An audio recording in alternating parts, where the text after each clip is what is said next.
इच्छा भगवंताची मित्र परिवाराच्या वतीनं सोलापूर शहर मध्य विधानसभा मतदारसंघाचे नवनिर्वाचित दमदार आमदार देवेंद्र कोठे आणि मोनिका वहिनी यांच्या लग्नाचा वाढदिवस मोठ्या थाटात साजरा करण्यात आला। दरम्यान इच्छा भगवंताची मित्र परिवाराचे मार्गदर्शक, राष्ट्रवादी काँग्रेस पार्टीचे प्रदेश उपाध्यक्ष तथा जिल्हा नियोजन समितीचे विशेष निमंत्रित सदस्य किसन जाधव, कार्यसम्राट नगरसेवक नागेश गायकवाड, राष्ट्रवादी युवक प्रदेश सरचिटणीस चेतन नागेश गायकवाड, राष्ट्रवादी शहर उपाध्यक्ष उमेश जाधव, कार्तिक किसन जाधव, गजू विक्रांत शिंदे, महादेव राठोड, माणिक कांबळे, हुलगप्पा शासम,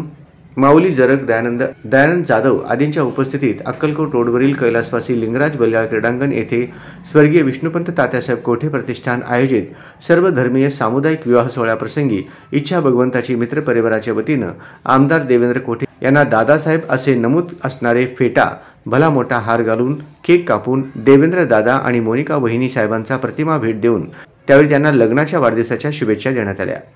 या प्रसंगी माजी महापौर श्रीकांचना यन्नम, माजी स्थायी समिती सभापती विनायकदादा कोंड्याल, माजी नगरसेवक गुरुशांत धुत्तरगावकर, आमदार देवेंद्र कोठे यांचे मोठे बंधू डॉक्टर सूर्यप्रकाश कोठे, माजी नगरसेवक नारायण माशाळकर, राष्ट्रवादी युवती अध्यक्ष किरण नारायण माशाळकर, सचिन आंगडीकर, समस्त कोठे परिवार यांच्यासह सोलापूर शहरातील सर्व राजकीय, सामाजिक व सांस्कृतिक क्षेत्रातील मान्यवरांची उपस्थिती होती। यावेळी किसन जाधव आणि नागेश गायकवाड यांनी आमदार देवेंद्र कोठे आणि मोनिका वहिनी यांना दीर्घायुष्यासाठी प्रार्थना करीत यावेळी त्यांना शुभेच्छा दिल्या।